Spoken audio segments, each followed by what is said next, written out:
Hi guys, good morning. Maaga pa guys, nandito na kami sa baba. Tambay-tambay. Maagang tambay kasi nga maaga rin kami gumising, maagang nakapagluto.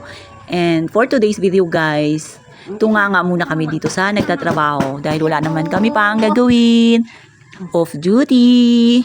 Off duty mo bukas. Hindi. Ngayon. Anong araw ba ngayon ay? Bukas. May work, syempre. Ay, ganun. Oo. Iba naman pala ngayon. Gusto mo talagang makipag-meet ha? Oo nga. Kasi guys, excited na siya guys na makipag-meet doon sa kanyang ka-chat. My God! Parang alam ko yan eh. Hi guys, good morning. Meron kaming bisita. Another blessings. Ano yun ay? Patingin. Okra pampa. May blessings tayo guys for this morning. May mga gulay. Ay, agad. Ang cute. Ang cute naman. Ang cute naman ng ano mo. Ayun na. Dami. Thank you sa gulay. Masaya yung aking ano to. Ito nga, maaga pa lang, hinatira na tayo guys ng gulay dahil nga alam niya rin na paborito natin yan.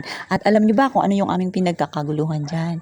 Dahil nga guys, kailangan niya rin ng gamot na panlagay sa kanyang sugat. Kaya ayan, nag-volunteer na si nanay. Marami pala siyang gamot na naitatabi. Kaya binigyan niya na guys, maaga pa nga lang. Nakatulong na rin tayo, abay talaga naman. At ayan nga, di na rin sila nagtagal, umalis na rin sila dahil nga guys, may gagawin pa at tingnan nyo nga, full loaded guys, loaded yung kanilang service, magdi-deliver pa yata sila.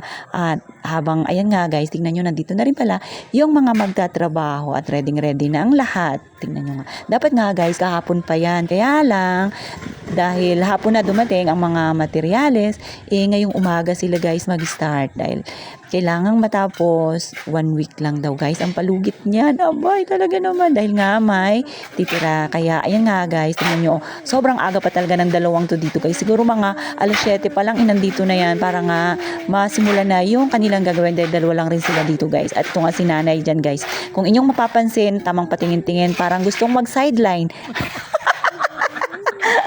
Gusto niyang mag-sideline guys, kaya lang wala siyang magawa dahil yung kanyang alaga ay super kulit nga at kailangan sundan, kaya ayan, tingnan nyo nga, tamang tingin-tingin lang siya, pero malamang yan guys, mamaya pag natulog na yung alaga niya, makikita mo siya na siya na naglalagay dyan guys ng mga lublocks. Tingnan nyo, patingin-tingin pa siya, mukhang alam niya kung ano yung sinasabi natin guys. At yan, iba na naman yung kanyang sinasay. At ito nga guys, mukhang iba na naman ang trip talaga ni nanay, na pagtitripan niya na naman yung isang kasama dito ni Kuya Rooney na nag-work. Iba talaga tong si nanay, paiba-iba. So paano ba yan guys? Mukhang marami na tayong napagchichismisan. Mamaya ulit kita ulit tayo sa susunod na video.